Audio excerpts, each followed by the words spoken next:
and welcome to the Nasboys podcast. I'm your host, Mike, aka Mike Fob Fan 101, with my good friend and co-host, Christian, aka Savage NASCAR.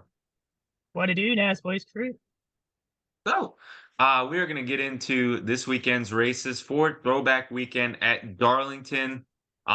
This was a pretty interesting weekend, I'd say. And Christian, you were there for the Cup race. I know that. And from what I've been hearing, you've had a really cool experience. So would you mind telling the fans a little bit about your experience? Well, it was really fun, and I've never been to a cup race for Darlington. I've filmed there before for stock car classics, but not for an actual cup race.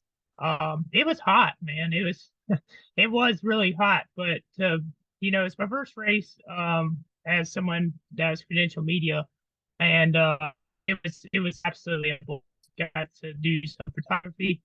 Um, and got to meet a lot of people that are known in the media space. So it was really really cool experience, and I'm very thankful to be able to go. I got there like really early in the morning, and then I ended up leaving around like 9. No, I left at like 8ish, almost 9.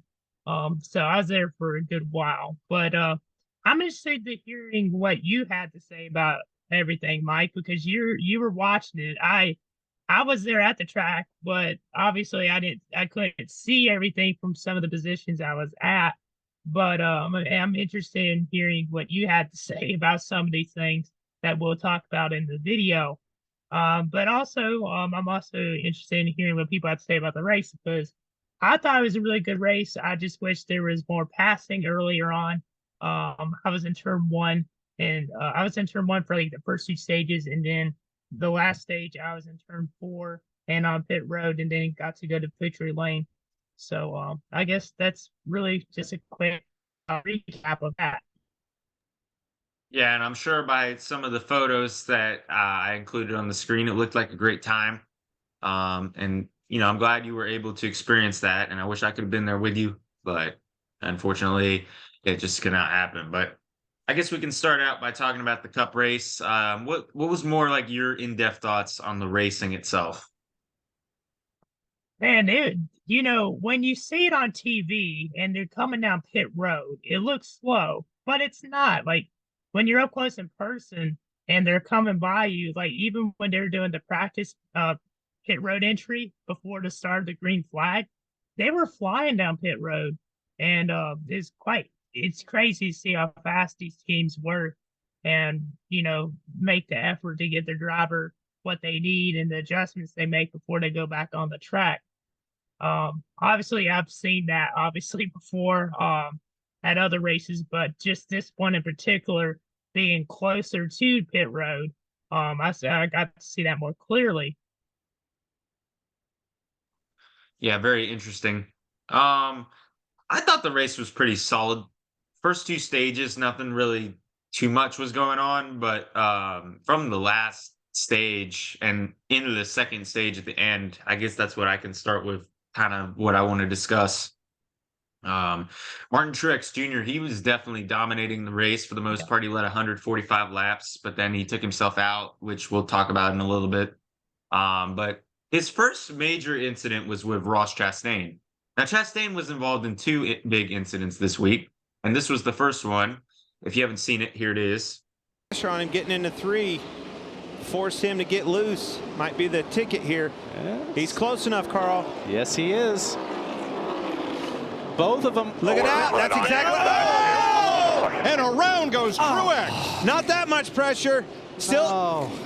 Kitty, keep it going. He's going to spin around. Oh, my gosh. Caution waves to end the stage. We'll watch the replay. I don't think anyone hit anything too hard, but man, that's terrible. So Chastain. In my opinion, it was a racing deal. I don't know what Truex was doing. He just kind of came up the track, went into his quarter panel. Chastain just kept running his line to try to get the positioning and to win the stage, and then Truex just spun himself out. I don't know what he was doing there. Nice rebound, though, to come back, but then ultimately ended up screwing himself over again. William Byron winning the race. Congratulations to him. He technically got redemption for the race last year.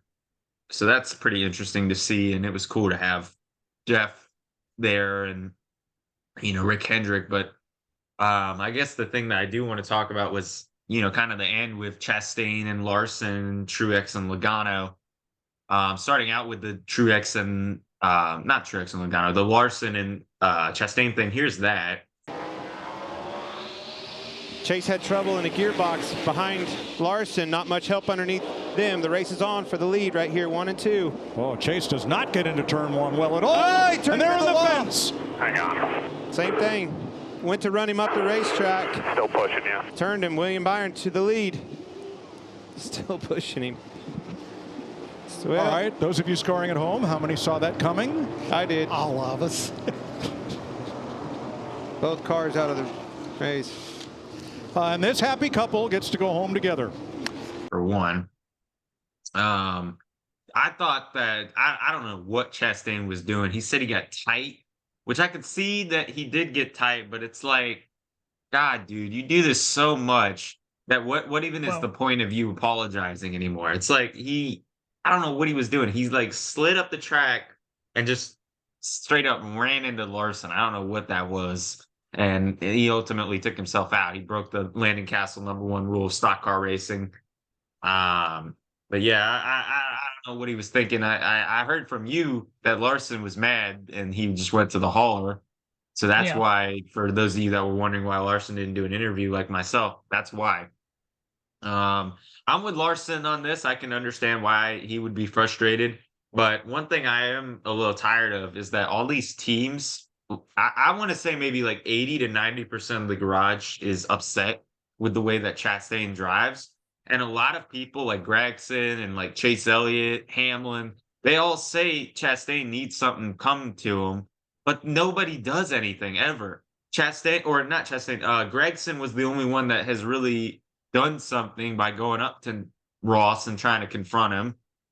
Not even Hamlin really confronted him, but I don't know why these guys like Rick Hendrick, he was saying that he thinks that his guys should wreck Chastain, but they don't do anything. Just do something about it and make it seem like an accident instead of keep complaining that you're going to wreck Chastain and then you end up not doing it. It's stupid. I agree that, he races dumb sometimes, but if you're that upset about it, either just let it go and go to the next week or just wreck him. Plain and simple. Well, first off, towards the end of that race, Hamlin was in the lead for a little bit. I was like, how did he get up front? I was confused, but he got up front because he stayed out for a while. He ended up leading down laps and he went back down pit road. My pick to win, Christopher Bell was up front towards the end. Same thing for Larson and Ross Chastain. And it was either after the Newman spin or the Stenhouse Jr. spin that Bell had to come back down pit road, and I didn't know why. He went down pit road. I assume it was a speeding penalty, but I don't know. Because I don't have any scanners on or whatever. I didn't have a headset on. To be honest, Bell did have a penalty.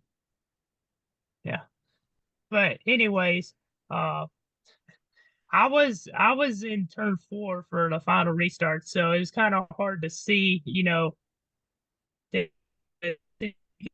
tracks. But they are running Chastain part of that race. So when on that final restart, obviously Darlington, it's hard to, with how narrow it is in the high groove, it's hard to slide up in front of somebody. We saw Truex take himself out in that one wreck off turn 2, which involved the multiple cars. And then with Chastain, it's just so hard to turn, and people don't realize that. Like, Chastain did not mean to do that. Like, if you think he meant to do that, then you're stupid. I'm sorry, but Larson was not too happy about it. Hendrick wasn't too happy about it either. And I was in the media center for the Hendrick and Gordon interview after the race, and I saw them on pit road after the race also when they did their Fox interview. I was like right there. But Hendrick was like, Chevrolet's like, he's like, regards to their Chevrolet, if they keep taking us out, eventually they're going to get taken out too. So maybe we'll see payback. But it's not the first time Chastain and Larson got. It's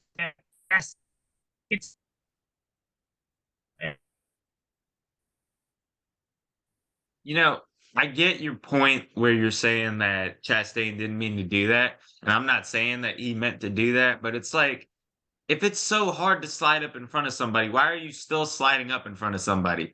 That's my thing with Chastain. He's a good racer, but he loses control over his car too much, and he ends up making stupid mistakes like that and making everybody in the garage mad at him. But Yeah. Well, I thought that, you know, Harvick could have had a chance, but he had damage from that one wreck, and obviously Bubba Wallace and Hamlin were complaining about Harvick and Chase Elliott having their spots on the final restarts because of they were involved in the wreck. There's been a discussion about that, but you know, the race, as you mentioned, was just pretty much dominated by Truex. Still had 145 laps. Chastain led 93, but towards the end, a lot of guys that were not.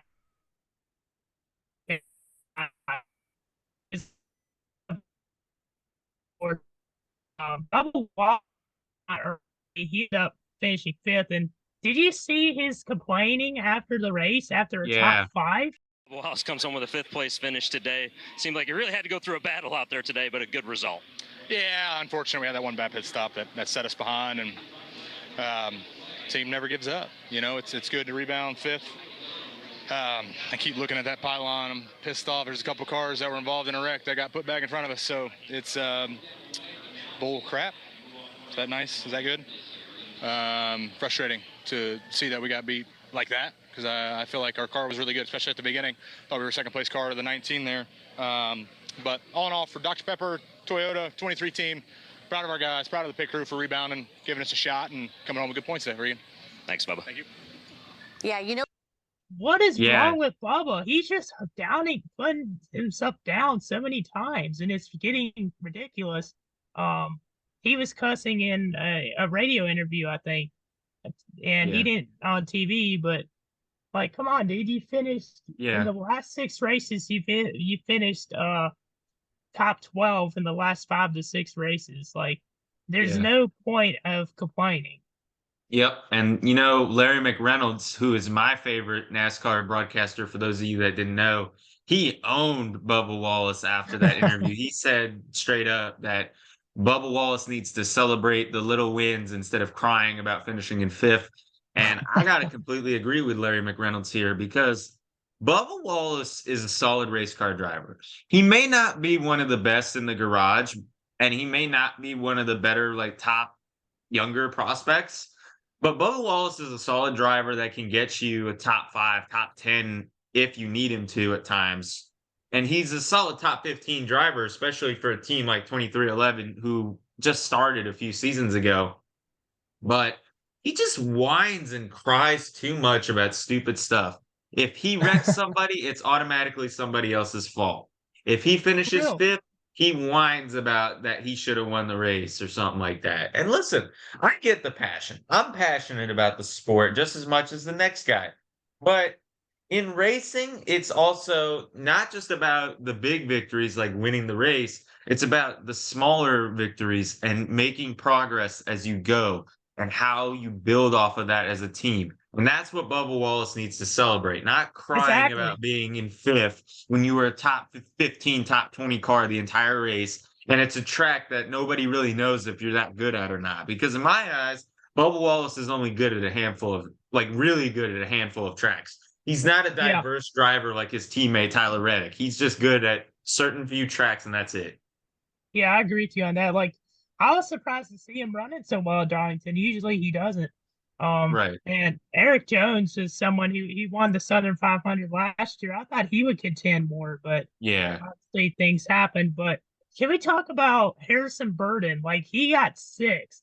Really strong run for him. Then Justin Haley, he's had a couple top tens this year. He finished eighth in the Yep. race. Todd Gillen got 11th. Ricky Stenhouse Jr., he was really good in that race until he had that tire go down. He ended up coming back and finishing 13th. So those are definitely some drivers that caught my eye. But Byron, congrats to him. You know, it's really cool to witness that win in person and be in victory lane as well. I got to be in victory lane, so it was really cool to see that, get some photographs of the celebration. I will say that with Ryan Newman coming back in the 51 car, replacing Ware, I was impressed that he was able to get 28th. Now, I know that that's not the best finish, but if you think about it, Rick Ware is not that great of a team. They're probably the worst team. And he took one of the worst cars in the field and ended up getting a top 30 out of it.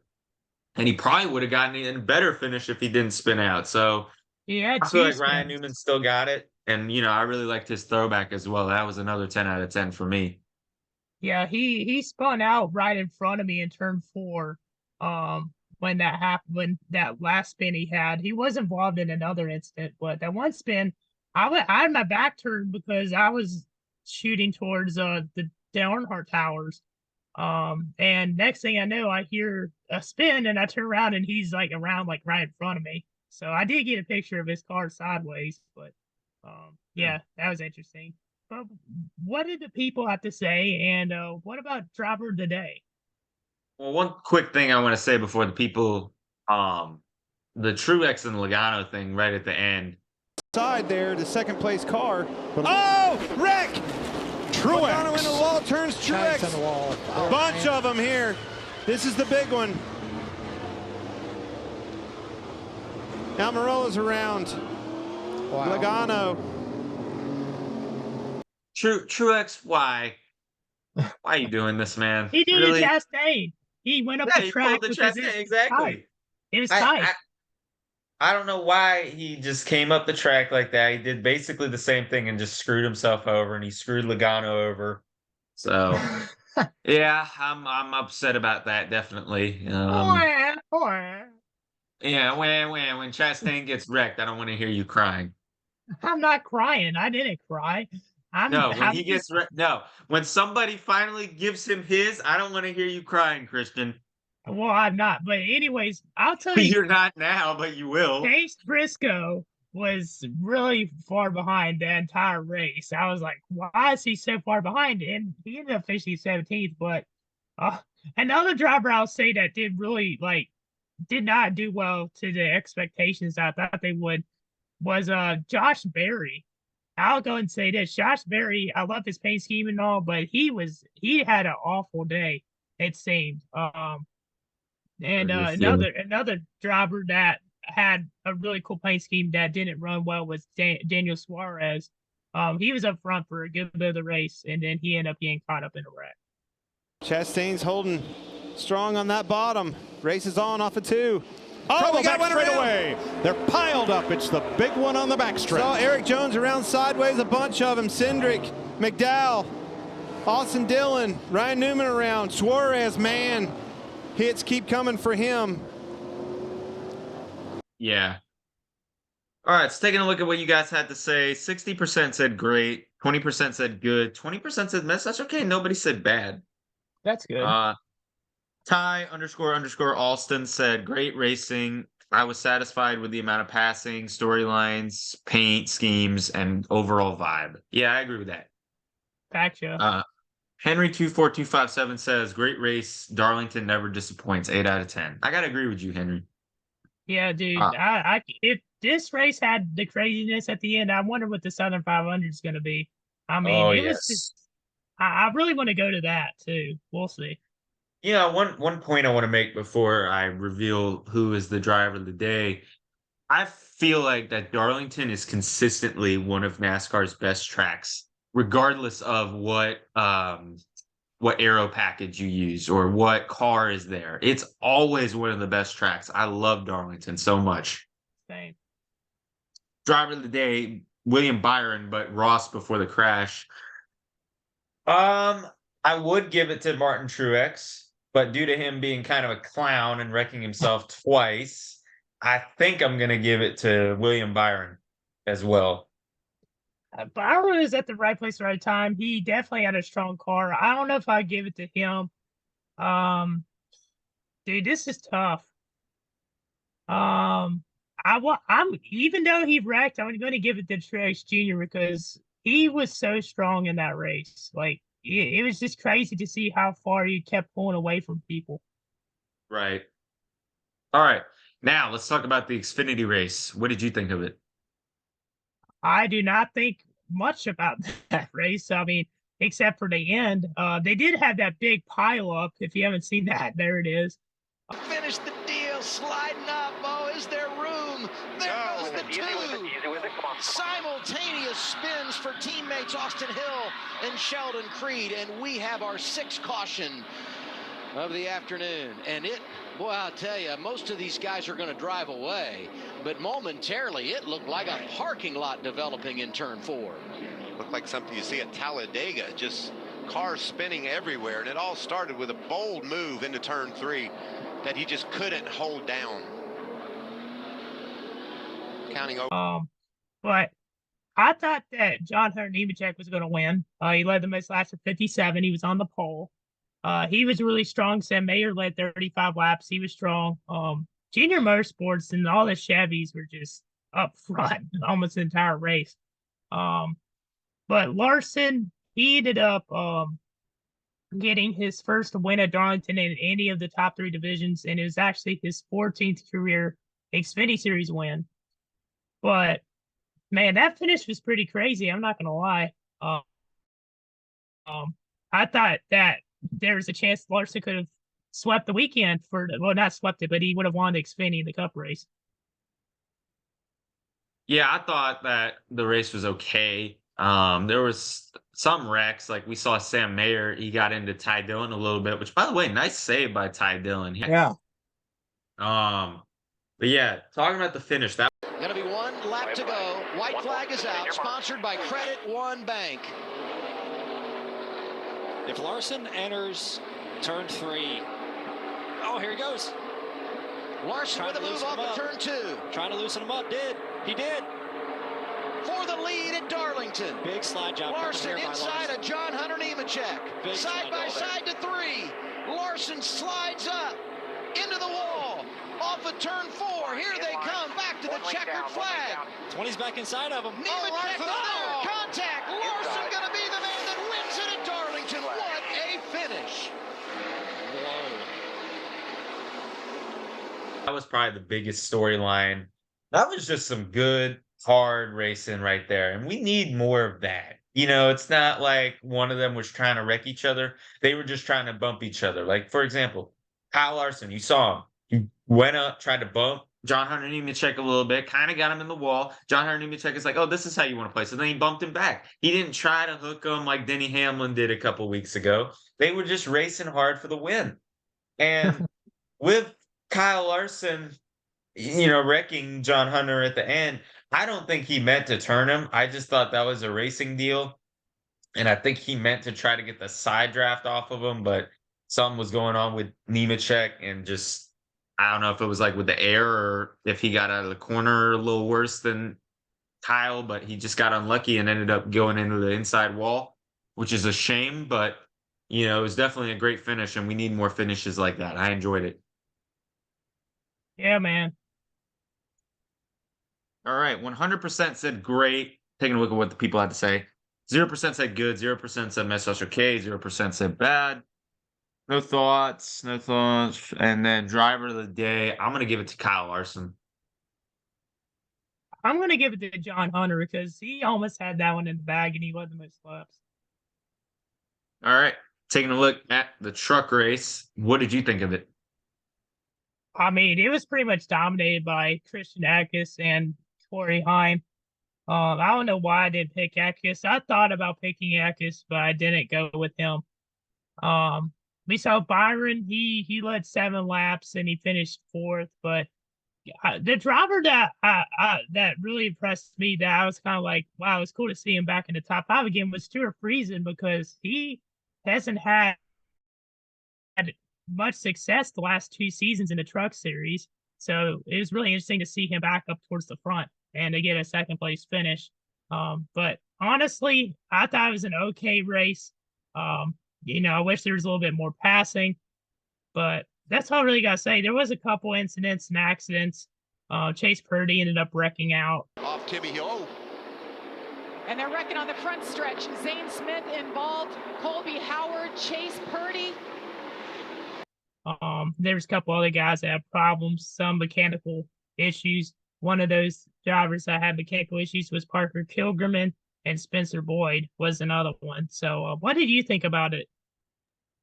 I kind of agree with you. Is all right. It wasn't the best, wasn't the worst. I felt like it was mainly dominated by three drivers, like you mentioned, Eckes, Haim, and Byron. I forgot Byron was racing in it. I probably should have picked him because Chastain disappointed me. I picked him. Another driver that disappointed me was Haley Deegan. She was running pretty decently, ended up getting into the lead by a bad call by her crew chief, and then she ended up getting passed by like 14 to 20 trucks. Yeah. It was really, really bad. And Bad I don't call. know what to say. You're in Thor Sport equipment. You can contend with these people, and she's not. Even if the tires were running out, how do you get passed by 20 trucks and you're in top tier equipment? That doesn't make sense. So, Roaster, Mike. I was very disappointed in Deegan, to say the least. And one driver I forgot to mention for the Xfinity race. How about Carson Hocevar? His Xfinity Series debut, and he ends up finishing P6, and he was up in the front for a lot of the race. So that's pretty cool that Carson's doing that, and maybe we could see him make the move to Xfinity, depending on what Josh Berry does next. Not this coming week, but the week after. And he didn't wreck anybody either. Yeah, true. He raced a pretty clean race, and he actually did get turned by Rajat Karuf in the truck race. If you haven't seen that, here it is. Is that what you were talking about, Michael? That's what I was alluding to, Phil. Careful down on the bottom. They were racing for the 12th position and just got into the back of Carson. You as an analyst and racer for all these years, you start to see like what's coming. It just felt like it's time for people to start pushing people around. I said 35 laps to go. That means people are going to have less patience than they did before. It's been, 20 laps since we last pitted. We've had some caution laps, but 10 laps is a lot. I think we're going to see some trucks come down pit road. Maybe all the trucks come down pit road. Let's look at what happens here. Just trying to hang on the inside of Carson, and it just wasn't room to make that move. And nice job. He didn't panic when it happened, was able to get around the outside without wrecking his own truck, but now he's got a mad Carson Hocevar. Oh, go ahead. I was just saying what the people have to say. Oh. All right, 17% said great, 83% said good. Nobody said message okay. Nobody said bad. No thoughts, no driver of the day. Real quick, I do want to mention some drivers that did impress me. The Gray brothers, they really impressed me. And then, fun fact, Tanner Gray, his cousin my cousin, excuse me, his crew chief is my cousin that used to crew chief the 42 when Ty Dillon was racing in it. So glad to see him get a good run. But driver of the day, nobody. I'm going to give it to Christian Eckes. He ran a very solid race. He was up front most of the time. He was making the moves when you needed to. Definitely my driver of the day. Yeah, same. He had the better car too. But if I were to give like that a race rating, it would probably give it a 3.5. I'm just keeping it real. I'll be a little nicer. I'll say 5. But the truck's point standings, Zane Smith's in the points lead. He's overall in regular points and playoff points. Obviously, he has 2 wins. Ty Majeski's second in points. He doesn't have a win yet this season. He's 4th in the playoff standings. Corey Heim up to 3rd in points, 3rd in the playoffs as well. Ben Rhodes 4th, and Eckes moved up to 5th. Grant Enfinger somehow 6th. I didn't see that coming. Same thing with Matt Crafton. One driver moving up is Tanner Gray. He's up to 8th. Nick Sanchez is 9th. And Stuart Friesen has finally cracked the top 10 in the points. So Stuart Friesen has been on a roll recently, yeah. Quick look at the Xfinity standings. John Hunter Nemechek on top of that. Austin Hill 2nd. Not Josh Berry. Justin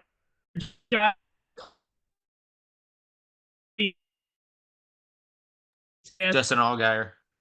Berry is 4th. Cole Custer 5th. Chandler Smith is 6th in the standings. Sheldon Creed 7th. Sammy Smith 8th. Riley Herbst 9th, and Sam Mayer 10th, as Daniel Hemrick has fallen out of the top 10. Brandon Jones is all the way down at 14th. He was in the top 10 at one point. So now the Cup Series, Josh Chastain's first in the point standings, second in the playoffs. Projected playoff standings, he's second, but he still doesn't have a win this year. He still had 347 laps, which is a little bit less than Truex and less by 200 than Kyle Larson, who's 10th in the standings. But Kevin Harvick is actually third. Harvick's been really consistent this year. Denny Hamlin is fourth in the standings. I don't see how that's possible. William Byron's fifth. Truex Jr. sixth. Ryan Blaney is seventh. He still doesn't have a win this year. Ty Reddick is beat up that on to 11th. Logano to 12th. So see if the Kyles can work their way up into the top 5. Yeah, definitely. Well, this weekend is we got All-Star Week. I mean, I'm really excited for this. There's the Car Tour races on Tuesday and Wednesday night. The Cars Late Model Tour. Some Cup drivers are running in that, and then Friday you have Friday night, also Friday night. So there's gonna be some practicing going on. I think the heat races are either Saturday or Friday night, and then the Truck Series races on Saturday, and then the Cup race is on Sunday at 8:00. So I'm looking forward to it. I just hope I don't get stuck in a lot of traffic, but that'll probably happen. Yeah, I've been saying since the beginning when they announced North Wilkesboro that I would not be surprised if this is like Kentucky 2.0, where it's that anticipated that the traffic is going to be horrible. So we'll see if they can fix that problem, and hopefully make it a great, eventful weekend. And I saw the pictures of Wilkesboro finally for the first time, and oh my God, the track looks beautiful. They kept some of the old signage, like they got the old Goodyear, they got the old Winston logo. It looks so good, man.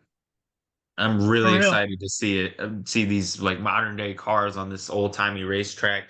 I think they kept most of the same grandstands. It just looks great, as you can see from some of the pictures that I might have put on the screen. So I am really excited for this race, no doubt. For real. But I don't know who to pick for either of these races, to be honest. I mean, start out with the Cup Series or the truck race. I think Christopher Bell is going to run in it, and so is William Byron. So I'm tempted to pick one of those two guys, but I'm also tempted to pick somebody like Ben Rhodes. So I'm gonna go. I'm gonna go with a bit of a risky pick. I'm gonna say Christopher Bell wins in the 61 truck. That'd be quite interesting. This guy that I'm picking to win, I was thinking about picking either Ty Majeski or Ben Rhodes, but every time I pick them, they don't win. So I'm not going to go with those guys. I'm just going to go with a guy that he's really well on short track. He's really good on short tracks, and he's usually always a favorite to win. I'm going to go with Zane Smith. Not bad. And then for the Cup race, there's a few drivers calling my name here: Logano, Kyle Busch, Christopher Bell, Kevin Harvick. But it's just so hard to pick because none of these drivers have experience on this track besides a few tire tests and maybe late model races. So you got to really think, who are late model racers? Or not late models, excuse me. Who are like short track racers? Like who are really good at short tracks? Christopher Bell. Yeah, and you know what? I've been debating this for like the last week, but you know what? I think I'm going to go with Christopher Bell sweeping the weekend. Huh. That would be quite interesting, and I could definitely see him winning one of those two races. But see, this is difficult. I'm having a hard time debating, like thinking about this, but you know what? It's kind of a risky one, but Kyle Larson. I would not be surprised about that. That's not really that risky. I wouldn't be shocked at all. But yeah, so with that will conclude this week's episode. Thank you guys so much for watching. Comment, like, subscribe. Make sure you guys follow our socials, and we will see you guys in the next episode. Peace. See y'all. it night. You want me, call it night. You wanted what I